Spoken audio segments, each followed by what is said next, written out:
What up, everybody in the YTBC? This is going to be a quick live. Um, this is just how I'm gonna do things for a little bit. I rather do the editing and everything, but I just don't have the time. And like I said, with my Red Glove Media stuff, I'm behind schedule. Even though I haven't been given a deadline, I still don't have things done. If it was up to me, all my shit would have been done with with what I've already been given, and I'm nowhere near that. So, um, for that reason, I'm reserving my editing time for that. But when I have a little bit of time, I'll go live and talk about these things. Just want to go ahead and talk about, I'm seeing a lot of channels, and you know what? It's YouTube. It's your channel. You make the content you want to make. If you want to talk about this shit, that is perfectly fine. But I just want to put things in perspective. All right. So, in case anybody hasn't seen, which I'm pretty sure you have, especially if you're sub to the same channel as I am, there's a lot of talk about, what David Haye is saying about, he's basically predicting a knockout win for Anthony Joshua in the undisputed fight. Now, let me go ahead and get some things out of the way. I want you guys to understand where I'm coming from. Okay. I am an Anthony Joshua fan. Okay. And I even like David Haye to a point. I don't like how he, did Shannon Briggs, how he blew him off. Shannon Briggs was trying to get a fight with him, which he would more than likely win that fight. But the point is he didn't. He like made stipulations and then never followed through. So what up, Ronald Finkley? So yeah, you know, I didn't like that. Um, and because of that, I was rooting for Bellew in both their fights, and he lost to Bellew. Bellew retired him. So, um, but even given those facts, I still like David Haye to an extent. Like I said, to a point, I like him. I thought that shit with Derek Chisora was hilarious when he hit him with that glass. He glossed me eye. He glossed me eye. All right. I thought that shit was hilarious. For that reason, I do like David Haye. David Haye can be pretty entertaining in his interviews as well. Um, so I don't hate David Haye for sure, but he's definitely done a couple things that I don't care for. Um, Now, like I said, I'm also an AJ fan, so his prediction is definitely one that I hope he's right on. But I have one rule that I stick by. Well, I have more than one rule, but there's a rule that in particular that I think everybody should be exercising in this particular case. And that is always consider the source. Okay. And what do I mean by that? You can't just take what David Haye says at face value. Okay. Now, especially for my American brethren who may not be aware of David Haye's past, um, David Haye was supposed to fight Tyson Fury. And if I'm not mistaken, it's been a while, so I want to say Tyson Fury pulled out on him 2 times. It might have been the other way around though. Somebody pulled out on somebody. What up, actual facts? And what up, haplotype 0? David Haye is at least believes what he says. I see. That's the thing, though. He may appear to believe what he says, but anytime boxers say something about a particular boxer in their circumstances, um, I always there's always a possibility where I'm saying to myself, is this sour grapes? Is this sour grapes? I'll give you an example. This one actually has to do with Tyson Fury as well. Um, Cunningham, he was pro Govgate, but Cunningham also got beat by by Tyson Fury. How how do I know that his thoughts are legitimate on that and not the fact that he's sour about losing to Tyson Fury in the past? That's what I'm saying. You always gotta consider the source. What up, Lisa Bales? Always consider the source. Like just because a guy is a professional boxer doesn't mean that he's not harboring hard feelings toward another professional boxer. Now, if we're talking about a boxer who has never fought or interacted with a particular other boxer, I'll give you an example, like Tiafimo. Tiafimo Lopez, he had some stuff to say about Deontay Wilder. Um, but to my knowledge, there's no reason for him to harbor hard feelings toward him. There's no reason for there to be sour grapes in that position, in those circumstances, because Tiafimo fights at 135 and Deontay Wilder fights at heavyweight. In fact, I seen a picture of Tiafimo Lopez with Deontay Wilder smiling and stuff. Looked like they were getting along. So when he says, and I'm just using his words, that Deontay Wilder is acting like a bitch, there's no real reason for me to think that it's because of anything other than that's how he feels.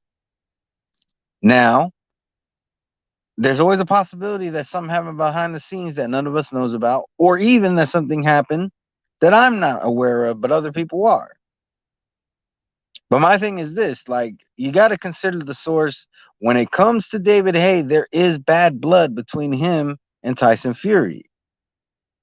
If you go, another thing you can go by is listening to interviews. If you hear somebody constantly hating on another boxer, and then that boxer is involved in a big fight, and they're like, "Oh, I think his opponent's gonna knock him out." Obviously, there's some kind of an agenda there. But that's what I'm saying. Like, as much as I want to believe that David Haye is right, being an AJ fan, what up, 1-2 Kid? What up, BG London? I definitely appreciate the love from each and every one of y'all. Just want y'all to be aware of that. But um, yeah, as much as I'm an AJ fan, AJ is my favorite heavyweight currently, hands down. He's head and shoulders above any other heavyweight in my eyes. And when I say that, I don't mean skill wise. I'm talking about me liking him, because I like Fury too. I've always liked Fury. I was one of the people who thought that he would beat Klitschko, and he did. But if I'm being honest, I will say that you got to consider the source with me too. Anytime I talk about AJ, whether it be negotiations with Wilder or anything else, you got to consider the source. I'm an AJ fan. So there's certain things that I'm going to want to see in a positive way when it comes to AJ. That's just the way it is. I'm not going to lie to you. I'm not here to lie to you and say that everything I say is gospel. That's why I say,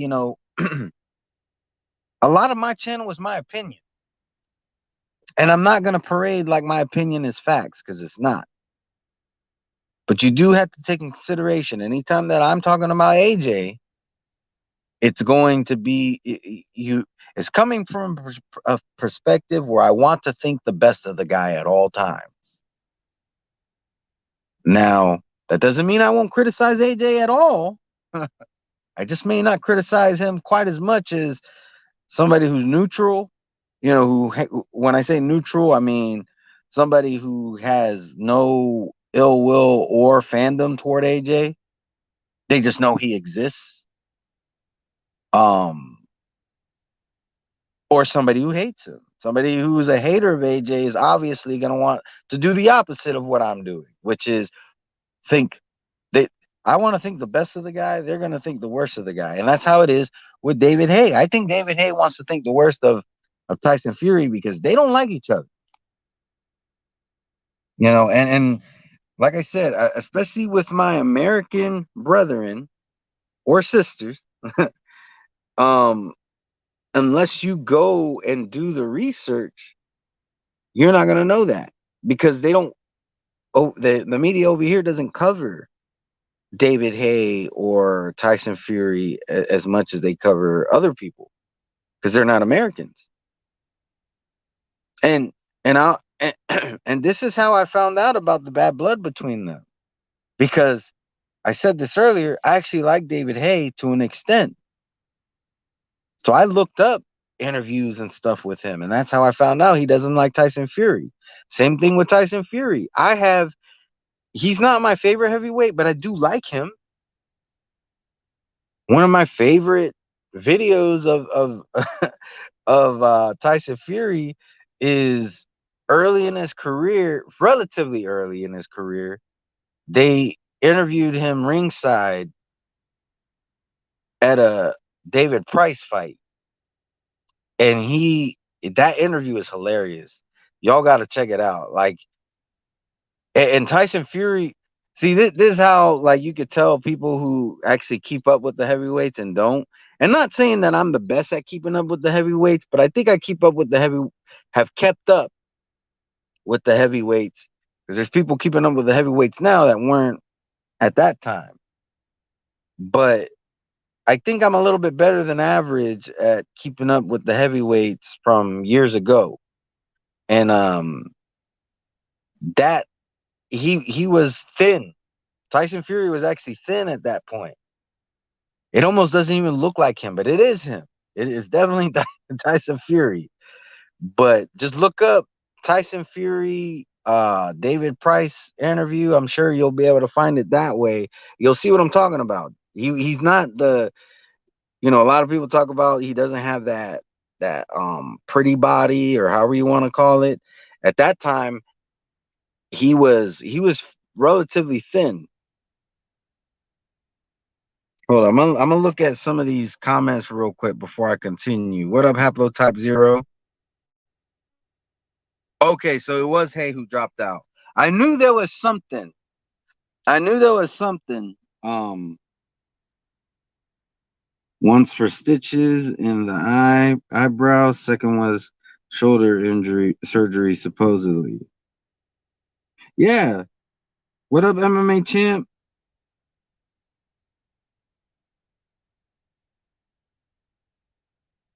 Yo, I'm at the Lexus dealership.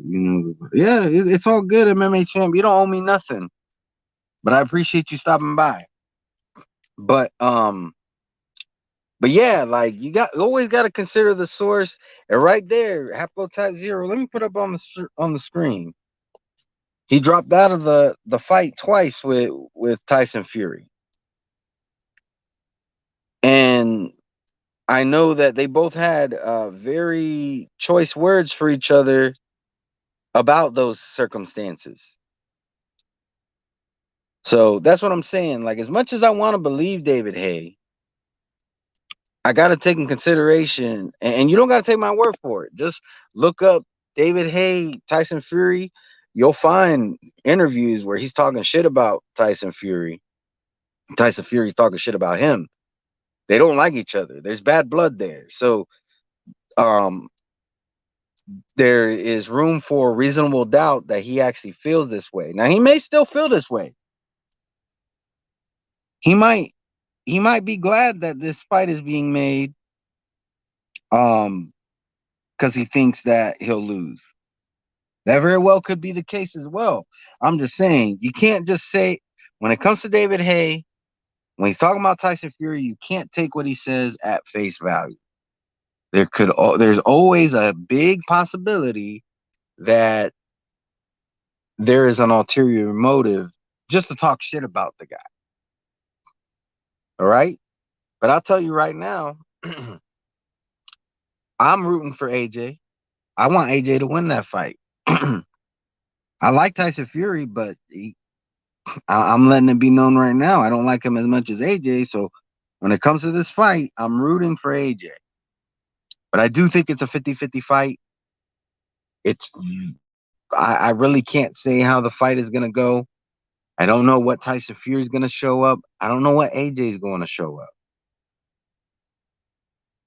If I do think I've heard this, and I think it's true. If Tyson Fury were to come in as heavy as he did against Wilder, I don't think that's a good game plan for him.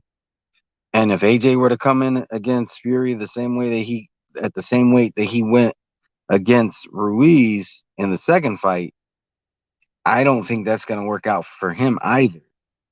Both these guys, when it comes to their weight, it's a strategy. I mean, the weight is always a strategy no matter what, but even more so with these two guys. And then what kind of style are they going to fight? AJ fought a very tactical style when he fought Ruiz the second time. And there's other times where he just goes in and balls to the walls. They got Fury, who typically dances around the ring, light on, fleet of foot, has good defense. Are we gonna get the Fury who fought Klitschko, or are we gonna get the Fury who fought Wilder in the second fight? Two completely different styles, two completely different philosophies on how to approach a fight from the same guy in both cases. So it's a good fight. It's very interesting. Even if the fight itself ends up being boring, which it very well could be, if AJ goes in with the tactics, with the tactical, um, sweet science, and Fury comes in fleet of foot, it's gonna, like he did against Klitschko, it's gonna be boring. But the fact that we're getting undisputed is what makes it exciting. Because when I'll be honest with you, that fight with Fury and Klitschko, that was a boring fight. But I was on the edge of my seat because I wanted to see if Fury would be able to beat him, and he did. So in the moment, it will be exciting if you're a boxing fan. If you're not a boxing fan and you just romanticize boxing, like you want to see boxing as the Rocky movies, there's a good chance you'll be disappointed. But if you're somebody who really likes the sport, in that moment, you should be excited. And if it ends up being a boring fight, it'll be where you're excited, but you have no plans on ever rewatching the fight. It's not going to be like the Hagler Hearns, where people still go back and watch that fight till this day. It's not going to be like, um, I shouldn't say it's not going to be like, but there's a good chance it's not going to be like the Chocolatito Estrada 2 fight or the 1 fight, where people still go back and rewatch these fights, even though they know the outcome. The action was that good. It may not be that, or it may. It depends on what version of both guys we get. So, but yeah, always consider the source. When it comes to David Haye, my ruling is don't take it at face value um when it comes to Tyson Fury. But let me take a look at a couple quick comments, and then I'm gonna get out of here. What up, Shizbiz? Fury ain't got the power on the back foot. Yeah, that's something to consider. James Jameson, how's it going, brother? Always happy to have you. Thanks for showing up. David Haye made me a load of money getting beat twice by Bellew. Yeah, that that surprised me when I don't know, maybe it shouldn't surprise me so much because there's a comparison I can make. Um to me, I saw Bellew beating Haye as a sure thing. Okay? In both fights. I even thought he was gonna beat him worse in the second fight than he did the first fight, and he did. Um But I guess I shouldn't be too surprised because other people could say the same thing about me.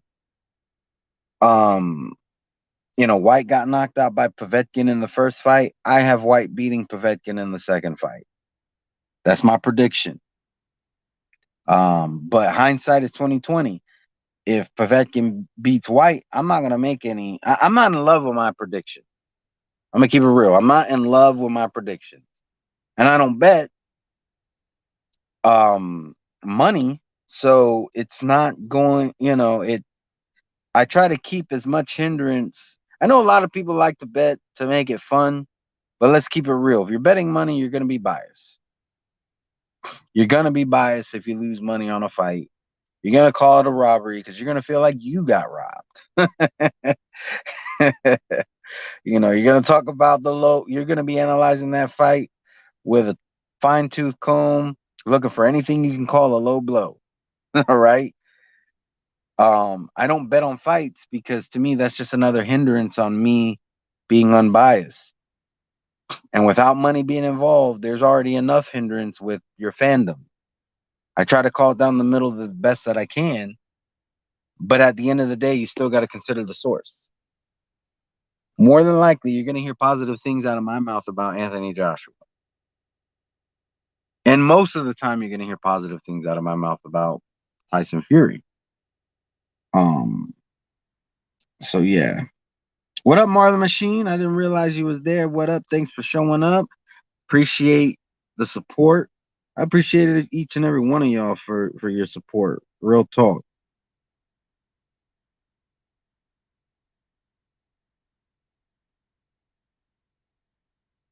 Nevada sucks. Couldn't get my boxing winnings out, so I had to play a different game.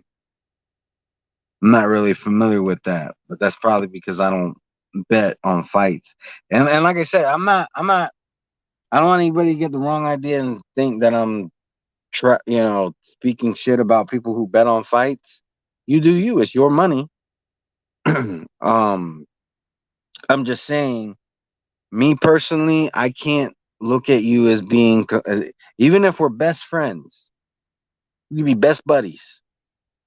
But if I know you got money on a fight, after the fight ends, I really can't take what you say at face value because you had stake in it, you know? As for somebody who doesn't bet on fights, there's more of a chance they're going to be unbiased. Because, like I said, you lose $500 on a fight, you're going to feel like you got robbed. Therefore, you're going to say he got robbed, you know? So, just a little food for thought. Machado fight last night was crazy. Yeah, there ain't nothing wrong with having stake in the sport. That's all I'm getting at. Nothing wrong with having stake in the sport. If anything, what I what I can say is, yeah, it does leave room for somebody to think that you're going to be biased in how you feel about the outcome. But on the same token, that tells me you believe in your guy. Because if you're placing a bet, you should be taking in consideration how much of a chance there is that that guy's gonna get robbed if it goes to the cards. If you place a bet with a bookie, they ain't gonna. If there's a robbery, that don't matter to them. Matters to them is the official outcome. So if your guy got robbed and you place a bet on him, you lose your money. It's not about how you feel about the fight. Nobody's gonna accept the bet on your feelings of a fight. Because you definitely have that's a recipe for them losing that bet or for the bet being a no contest. What I mean by that is that they don't pay you and you don't pay them. What's the point in betting if that's not real betting? You're not actually putting anything on the line, and that's the point of betting. What up, Fat Apples? Top 5 promoters off the top of my head. Eddie Hearn to me is number one. Number two, are we considering Al Heyman a promoter? I know technically he's not, but I'm gonna throw Al Heyman in the mix. I'll go ahead and throw him in the mix. Probably next in line, I'm gonna say Frank Warren, which not that long ago he would not be number two, and I'm gonna explain why that is in a little bit. But I'm gonna go ahead and put Frank Warren number two. Number three, I'm gonna say Al Heyman. Number four, I'm gonna say Oscar De La Hoya, and number five, yeah, Al Heyman is unlicensed, and I understand that. He's gaming the system though. Let's keep it real. He's doing promoting shit. He may not do interviews, but he's handling his stable like a promoter would. And the only reason why he doesn't have a license, and the only reason why he doesn't start an actual promotion company is because of the Ali Act. Yeah, Fat Apples. Like I said, I'm gonna explain everything in a moment, right? And then number five, Bob Arum. Now, Bob Arum, he would have been number two, except for this. Bob Arum said, "Fuck the fans. You know, the fans can fuck themselves. That's not good promotion. All right." He lost points big time, big time. So yeah, fuck Bob Arum. He goes at the bottom of the list. All right. You expect me to support you, but you're gonna tell me to go fuck myself. Nah, fuck that. So yeah, Bob Arum. No, I would have put Bob Arum at number two, but because of that comment, he can go fuck himself. That's just real talk. I'm not gonna support you if you're gonna tell me to fuck myself. So Bob Arum goes to number two. Oscar De La Hoya. The reason why he's so low is because he put all his eggs in one basket, and then his golden goose left. That's terrible promoting. So that's why Oscar is so low.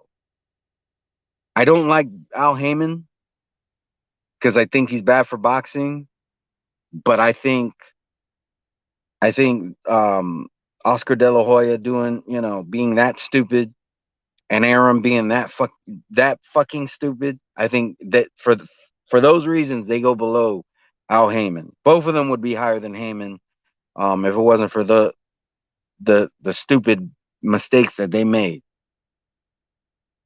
So Eddie Hearn, I think he's trying to make shit happen. So I'm giving it to Hearn.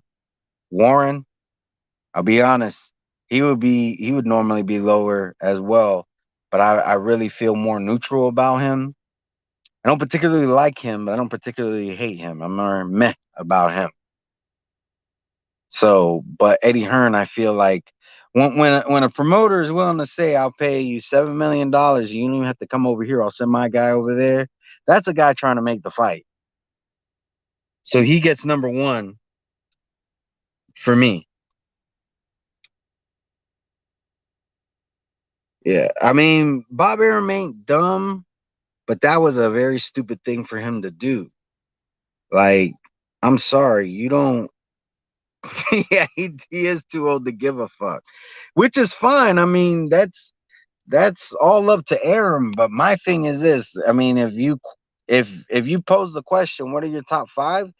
That's my top five, and those are the reasons why. I think Eddie Hearn is trying to make the fights, you know, uh, and I think I think he's good for boxing. That's my opinion. Frank Warren, like I said, I'm more neutral on him. Um, I would say I dislike him more than I like him, but I don't think he's as bad as Heyman. And then, like I said, um, Oscar De La Hoya, that was a very stupid move for him to make. Yes, there was nothing wrong with him. He did make one of the biggest stars in boxing currently for the current um for the current landscape of boxing, he did good for Canelo. But there should have been a point where he said, okay, Canelo has enough traction. Let me put some energy into these other guys. But he didn't do that. He continued to put all his energy into this one guy, and then that one guy left him. So for that reason, he goes to number 4. He would be at the bottom of the list if it wasn't for what Arum said. But because Arum is an asshole, and yeah, he's too old to give a fuck, and that's completely perfectly fine. But understand, for that reason, you got to accept wherever you're placed. There's going to be people who say, you know what, Bob gave us some legendary fights, so I'm not going to ding him too hard. That's perfectly fine. It's your list for promoters. But for me, yeah, hold on. I mean, if I got to the age of 173, I would be renamed Fat Don't Give a Fuck About Anyone Apples. Yeah, I mean, I get it. But here's the thing, though. I think Bob Arum should put somebody else in charge. Um, Saying fuck the fans, that's not good for boxing. That's not good for anyone. There's things that Bob does that I like. I think I will say this. As harsh as I'm being on Bob, one thing I got to give him credit for is he's the one guy who has a bunch of models in place. What I mean by that is you got ESPN, which is a channel on TV. So a lot of people, like the older boxing fans who are not really interested in apps and all that, he got their views. He got pay-per-view. Even though I think pay-per-view's on the way out, I think it's still relevant today. Nowhere near as relevant as it once was. He's able to get the money that way and views. Then he puts fights on ESPN Plus. So people who are not willing to pay bigger money for pay-per-view, but they're willing to pay a monthly subscription, which it's $5 a month. It's only $5 a month. So there's money coming in that way and views. He's the only one who has all of that. PBC got, they got the fights on TV and they got pay-per-view. No app. The Zone has the app and nothing else. Bob Arum is the only one operating on all cylinders. So that I can give him credit for. However, saying to fuck the fans is a big no-no. It's a huge no-no in my book. You might feel differently about that, but that's perfectly fine. That's why we have this community. Nobody's right or wrong. Tone says Arum has always been a piece of shit. What up? Welcome to the live.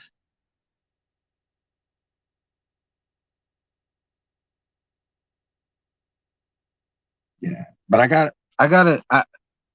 much shit as I talked about Arum on this live, I will give him credit for that. He's the only one operating. He's the oldest one. He's the only one operating on all 4 cylinders. Or on all cylinders. I shouldn't say 4, but he's the only one operating on all cylinders. And that's something to be commended. So I will say that. But you lose huge in my book when you tell the fans to go fuck themselves. Huge. And just a little FYI, I did write a parody that I'm going to do as soon as I can. And it involves Bob Arum. And not to toot my own horn, but I'm kind of proud of how I implemented Bob Arum into that parody. I think it's going to sound, I mean, the sound itself isn't going to be that good because I don't have like real recording equipment. I don't have a studio, but the lyrics to the song that I picked, I think it works out really well. What up, Chen Smoke? But yeah, um,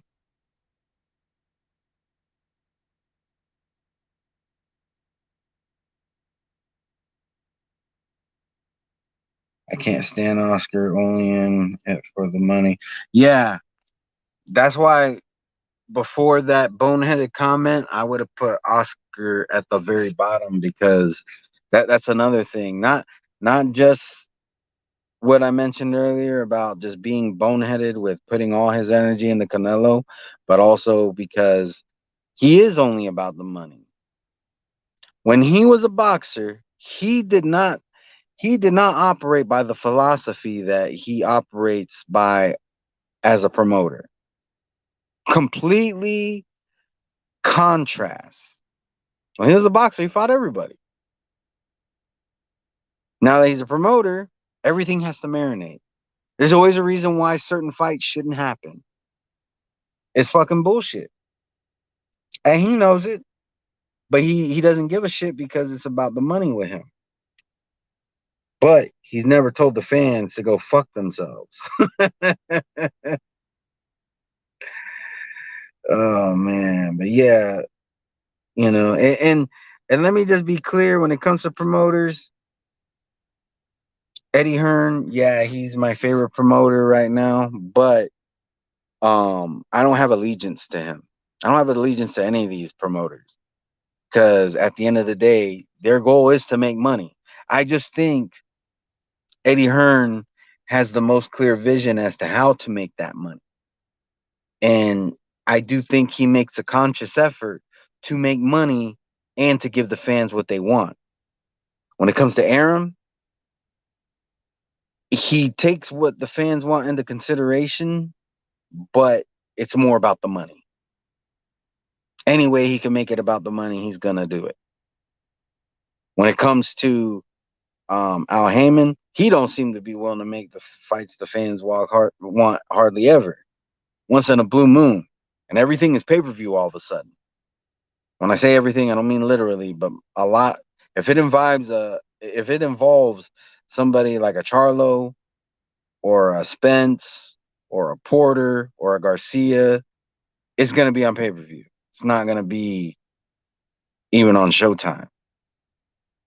So, um, and Fox, to my knowledge, has never done pay per views in the past till they linked up with PBC. So, um, like I said, I don't particularly like Frank. I think Frank's kind of an asshole too, but from in my eyes, he hasn't done quite as bad by the fans. I'm all about the fans. I'm all about us. So that's the perspective you're getting on my top. But all right, this live has already gone longer than I intended. So I'm going to go ahead and end it, but I do appreciate each and every one of you. That was a very good question, Fat Apples. Um, I'd be interested to know yours if you want to leave a comment. I'll get I can have this live going a little bit longer just so you can put what you want. Everybody's welcome to do the same. What's your top five promoters? Just for shits and giggles. But to me, I'm not even all about the promoters. That's not my main focus. My main focus is the sport itself. You know, like there's people who are focused on other things, and it's very apparent. Um, yeah, yeah, yeah. Just because you put up a list, don't mean you have an allegiance. Like to me, an allegiance is when your your favorite promoter can do no wrong. And Eddie Hearn has done some boneheaded things, but I think he does things with the best of intentions. And for me, that goes a long way. I may not go a long way for other people. For other people, they could probably give a shit. But I mean, he's trying to make that Serrano Taylor fight and women's boxing. You know, he's tried to make undisputed heavyweight before. He's been willing to send Andre over to the PBC and pay Charlo the biggest purse he's ever made. You know, he's shown me that he's willing to do what it takes. It's just a lot of times it's never enough for these other guys, whether it be the promoter or the boxer. Um,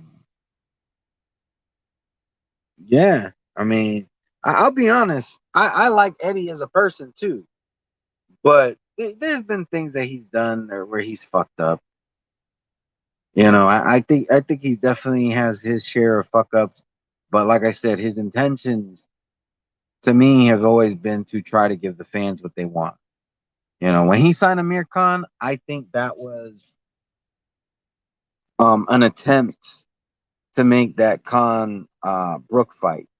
It was just a little too late, and it still didn't even materialize.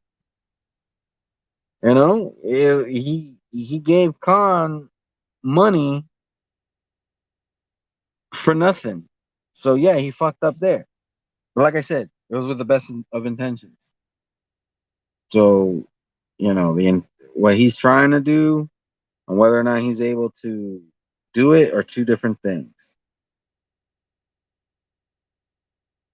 Yeah, Eddie does talk a lot. He does talk a lot, Lisa. I'm not even gonna try to refute that. He's a big talker. I think he tries to rely on his charm a little too much. Um, BG London says Eddie Hearn 1, Bob Arum 2, Al Heyman 3, 4 is Frank Warren, 5 is Oscar. That would be very similar for me. I probably would switch Frank and Al previous to what Bob Arum said, but that's perfectly fine. You know, you may not care what Bob thinks of the fans, you know, and that's perfectly fine. There's no right or wrong.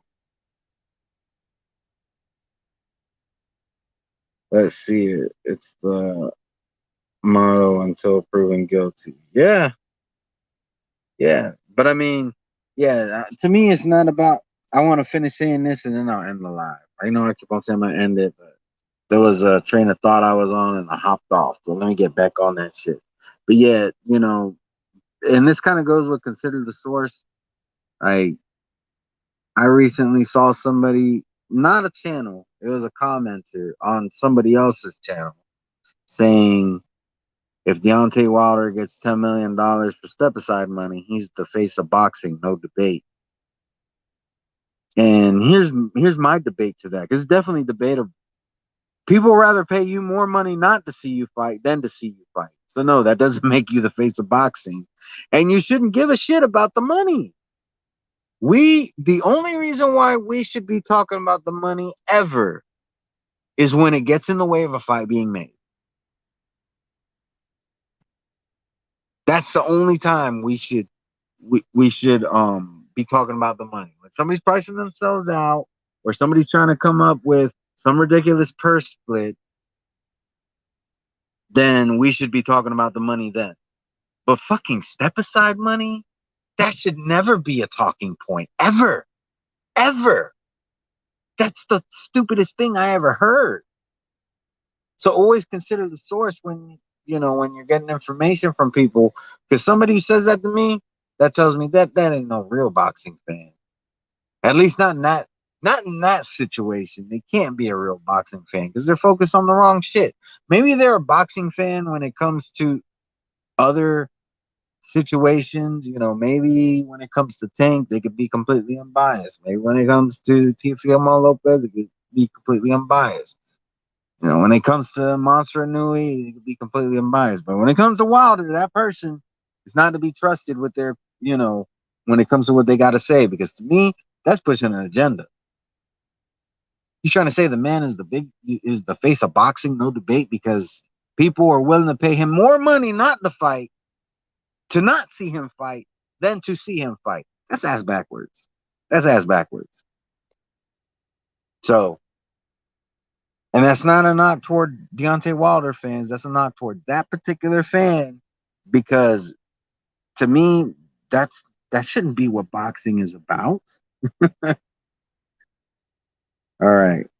One, I promise, one more glance at y'all's comments, and then I'm ending it this time. All right, don't forget, yeah, this weekend, Maurice Hooker versus um Ortiz. Thanks for bringing that up, Ronald Finkley, keeping us up to date on the cards. You know, I knew it was coming, but I didn't mention it. So thank you for reminding me to remind everybody that fight is this weekend. People may not realize. What happened to Don King? Don King, I haven't seen him for a while. I know he at one point he was promoting Bermain Stavern and Amir. I can't remember his last name right now. He was fighting at 140. I can't remember his name. I don't think he's promoting either of those guys anymore. The one who lost to Granados, I literally cannot remember his name. I was high on him at one point, but I know Don King was promoting him. Um, but I think he no longer promotes him. Um, is there anybody else who joined? Yeah, and don't forget, looks like Ronald Finkley's going to be calling the fight with Haplotype Zero and Sporting Advantage and Black Horseman. So tune into that. I'll try my best to be in attendance. I missed the last fight calling. Um, exactly. Do it for the love of the sport, not for the love of the man.